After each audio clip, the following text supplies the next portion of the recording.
Shalom, salam sejahtera dalam kasih Tuhan Yesus Kristus. Pada saat ini kita akan mendengarkan firman Tuhan yang terambil dalam 1 Raja-Raja 10 ayat 1 hingga 13. Sebelum itu saya mengingatkan kepada kita semua, sekiranya penonton yang menyaksikan khotbah pada saat ini untuk sekiranya mensubscribe, share, like, dan memberikan komentar-komentar dalam kesempatan ini. Marilah saudara-saudaraku dalam Tuhan, kita tunduk kepala dan berdoa. Engkau Allah yang begitu ajaib, luar biasa, yang akan memberikan hikmat sorgawi, kebijaksanaan dalam akal pikiran kami, Tuhan. Kami akan mendengarkan firman-Mu, renungan yang sekiranya beranjak dari pembacaan Alkitab 1 Raja-Raja 10 ayat 1 hingga 13. Siapkanlah hati dan pikiran kami, ya Tuhan, ya Allah kami. Di dalam nama Tuhan Yesus Kristus, firman yang menjadi manusia. Amin. Sebelum kita mendengarkan firman Tuhan,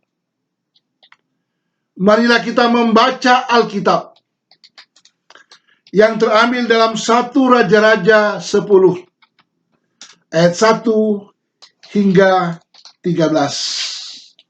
1 Raja-Raja 10 ayat 1 hingga 13. Kunjungan Ratu Negeri Sheba. Ketika Ratu Negeri Sheba mendengar kabar tentang Salomo berhubung dengan nama Tuhan, maka datanglah ia hendak menguji dengan teka-teki. Ia datang ke Yerusalem dengan pasukan pengiring yang sangat besar, dengan unta-unta yang membawa rempah-rempah, sangat banyak emas dan batu permata yang mahal-mahal. Setelah ia sampai kepada Salomo, dikatakannya lah segala yang ada dalam hatinya kepadanya. Dan Salomo menjawab segala pertanyaan ratu itu. Bagi raja tidak ada yang tersembunyi yang tidak dapat dijawabnya untuk ratu itu.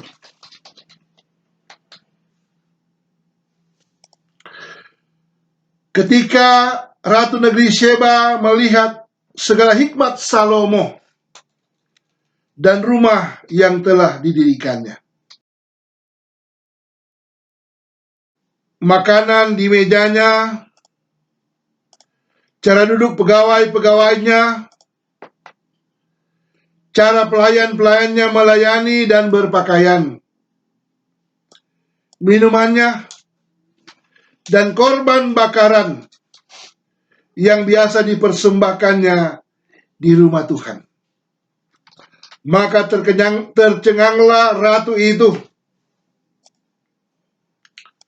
dan ia berkata kepada raja, benar juga kabar yang kudengar di negeriku tentang engkau dan tentang hikmatmu.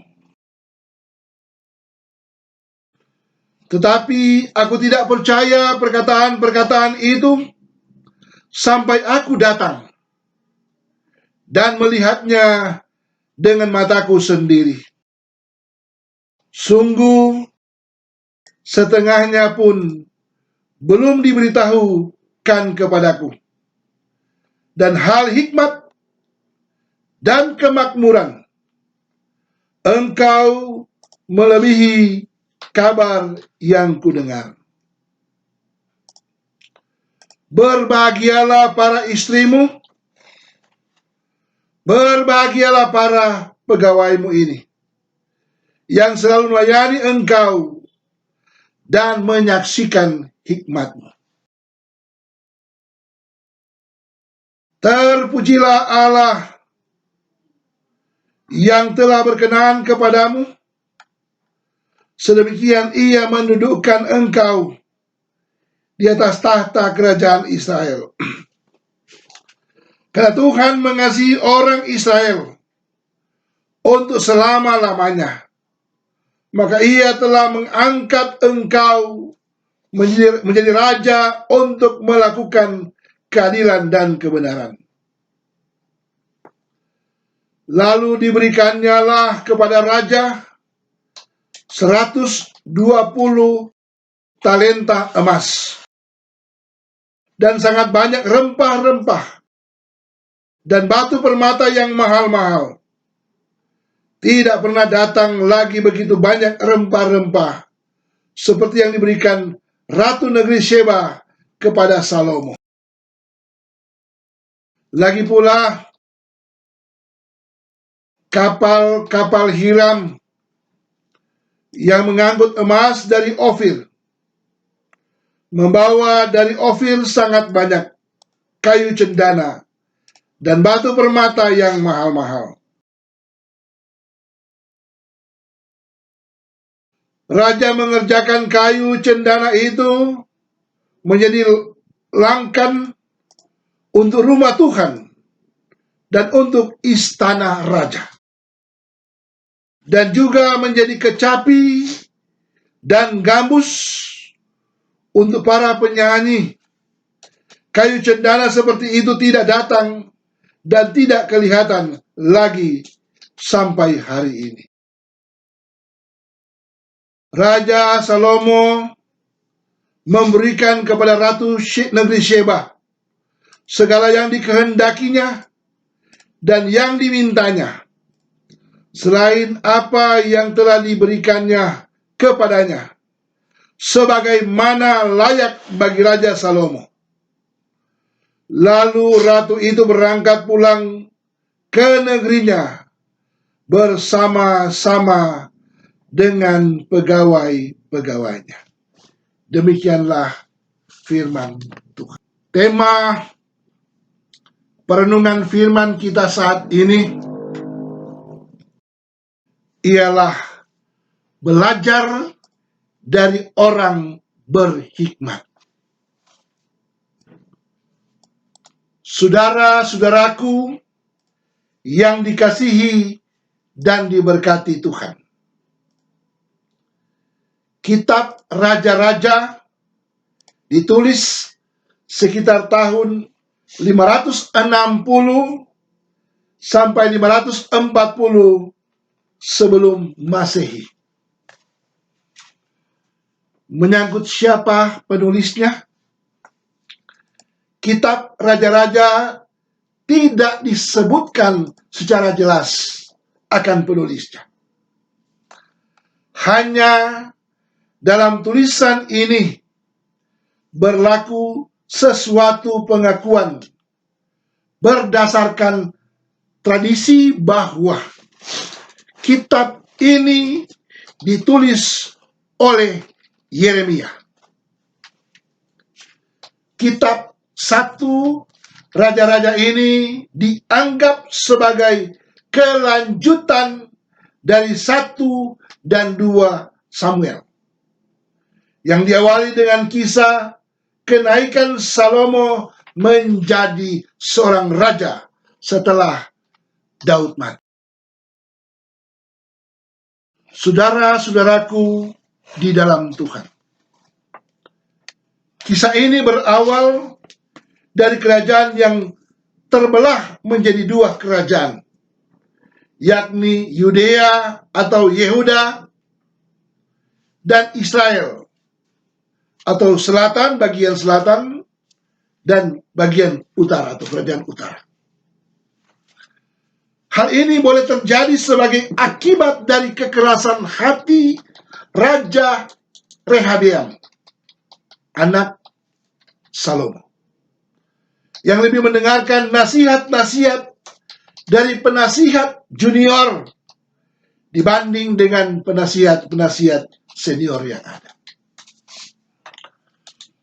Saudara-saudaraku yang diberkati Tuhan Yesus Kristus, kitab 1 Raja-Raja 10 ayat 1 sampai 13 termasuk pada pembagian pertama dalam kitab Raja-Raja, di mana pasal 1 sampai 11 berisi tentang pemerintahan Salomo, sedangkan pasal 12 sampai 17 berisi tentang kerajaan yang sudah terpecah menjadi dua kerajaan, selatan dan bagian utara. Saudara-saudara, kitab 1 Raja-Raja 10 ayat 1 sampai 13 lebih pada menceritakan tentang pemerintahan di zaman Salomo, lebih khusus pada kedatangan sang Ratu Sheba atau ratu dari negeri Sheba ke kota Yerusalem untuk membuktikan kemajuan, kemasyuran, dan kebesaran pemerintahan dan kepemimpinan Salomo sebagai seorang raja Israel.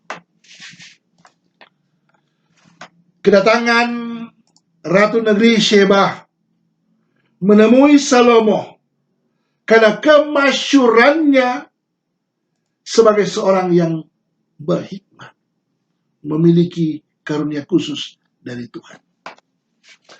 Saudara-saudara, untuk apa Ratu negeri Sheba jauh-jauh datang ke kota Yerusalem? Jelasnya, Ratu dari negeri Sheba ini datang dari jauh, kurang lebih 1.500 mil. Kira-kira 1 mil sama dengan 1,6 kilometer dari Yerusalem untuk mencari jawaban atas kegelisahannya tentang teka-teki misteri kehidupan. Setelah ia sampai pada Raja Salomo, menemui sang Raja Salomo, dikatakannya lah segala yang ada dalam hatinya kepada Salomo. Artinya, kekuasaan dan kekayaan telah dimilikinya, namun kegelisahan bagaimana menjawab teka-teki misteri kehidupan agar hidup berbahagia yang belum didapatnya. Setelah mendengar jawaban Salomo dan melihat bagaimana ia menata kehidupan berdasarkan hikmat, rumah yang telah didirikannya, makanan di mejanya, cara duduk pegawai-pegawainya, cara pelayan-pelayannya melayani dan berpakaian, minumannya, dan korban bakaran yang biasa dipersembahkan di rumah Tuhan, maka tercenganglah sang ratu dari negeri Sheba itu. Saudara-saudara, arti kata hikmat dalam bahasa Ibrani hokmah berarti kebijaksanaan. Dalam bahasa Yunani Sophia dan dalam bahasa Inggris wise, yang diberi arti pengertian dan pemahaman. Disinilah sang ratu negeri Sheba pun percaya akan berita kemakmuran Salomo. Setelah mendengar dan melihat bagaimana ia menerapkan hikmat dalam kehidupan keseharian bangsa pilihan Allah atau Israel. Bukan hanya percaya, tetapi Ratu Negeri Sheba tercengang, merasa kagum, takjub, dan luar biasa. Dalam bagian selanjutnya, ternyata bagi sang ratu, kekayaan tidak menjamin kemakmuran dan kebahagiaan, sehingga ia tercengang, kagum, takjub dengan kemakmuran dan kebahagiaan umat Israel karena hikmat rajanya yang bernama Salomo. Hal yang menarik yang diungkap oleh sang Ratu Sheba atau Ratu Negeri Sheba adalah pengakuan iman yang memuji-muji kebesaran nama Tuhan. Dari pertemuan Raja Salomo dan Ratu Sheba, ternyata ada tukar-menukar bingkisan hadiah. Karena hal ini menunjukkan pada keunggulan dari produk atau kelebihan, kekayaan, potensi dari kedua kerajaan tersebut. Masing-masing punya ciri khas, punya plus atau minus dari apa yang mau diberikan saat itu. Saudara-saudaraku yang setia melayani Tuhan, jika Salomo dapat menjawab teka-teki misteri kehidupan yang menjadi kegelisahan sang Ratu Negeri Sheba, maka Tuhan yang adalah pemberi hikmat, Allah adalah jawaban dari semua persoalan kehidupan yang ada pada manusia. Karena itu dia adalah pemberi solusi, jawaban dari semuanya itu. Dalam pengalaman Ratu Negeri Sheba, bahwa tanpa hikmat, uang, dan kekuasaan mendatangkan kegelisahan dan kehampaan. Karena itu, Tuhan berkata, janganlah mencari barang apa yang hendak kamu makan, hendak kamu minum. Janganlah kamu bimbang. Karena semuanya itu dituntut oleh orang-orang kafir yang ada di dunia ini. Tetapi Bapamu terlebih mengetahui akan hal itu perlu bagi kamu. Tetapi carilah kerajaannya, maka sekalian itu akan ditambahkan kepadamu, sebagaimana terungkap dalam Lukas pasal 12 ayat 29 sampai 31. Carilah dan belajarlah, terus mencari hikmat dari sumber hikmat itu sendiri, yaitu Allah di dalam Yesus Kristus. Karena itu, kita yang mencari hikmat akan hidup makmur, hidup bersukacita, dan berbahagia. bahagia. Sebab itu kita harus belajar. Karena orang yang bijaksana selalu mau taat, tekun, setia, beribadah kepada firman, kepada Allah. Dan siap sedia mendengarkan firman-Nya yang kudus. Sebagai orang yang berusaha mencari hikmat dari Tuhan, carilah segala sesuatu yang terbaik untuk kemuliaan, keagungan, dan kebesaran nama Tuhan. Kita boleh memuji Tuhan, memuliakan, mengagungkan, dan membesarkan namanya. Soli Deo Gloria. Tuhan Yesus memberkati. Amin. Saudara-saudaraku dalam Tuhan, setelah kita mendengarkan firman Tuhan, mari kita merefleksi. Kita mengekspresikan campur tangan Tuhan itu yang begitu tulus, begitu agung, begitu mulia dalam hidup kita.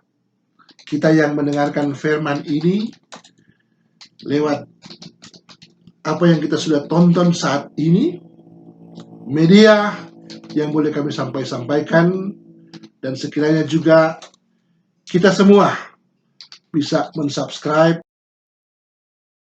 men-share, me-like, bahkan memberikan komentar-komentar dalam kesempatan ini. Terima kasih saudara-saudara, mari kita berdoa. Keagungan-Mu besar ya Tuhan, sehingga kami boleh menikmati suasana bahagia saat kami umat-Mu memperoleh hikmat sorgawi, hikmat dari Allah Bapa yang boleh dinyatakan dalam hidup kami, sehingga kami boleh mengaktualisasikan hikmat itu, firman hidup itu dalam kelangsungan kehidupan kami sebagai orang beriman. Terima kasih ya Tuhan. Di dalam nama Yesus Kristus, Juru Selamat kami yang hidup. Amin. Sekian dan terima kasih bagi kita semua yang menonton channel ini, channel Air Kehidupan dari Pendeta Stephen Bons Maningke. Terima kasih, Tuhan Yesus memberkati. Amin.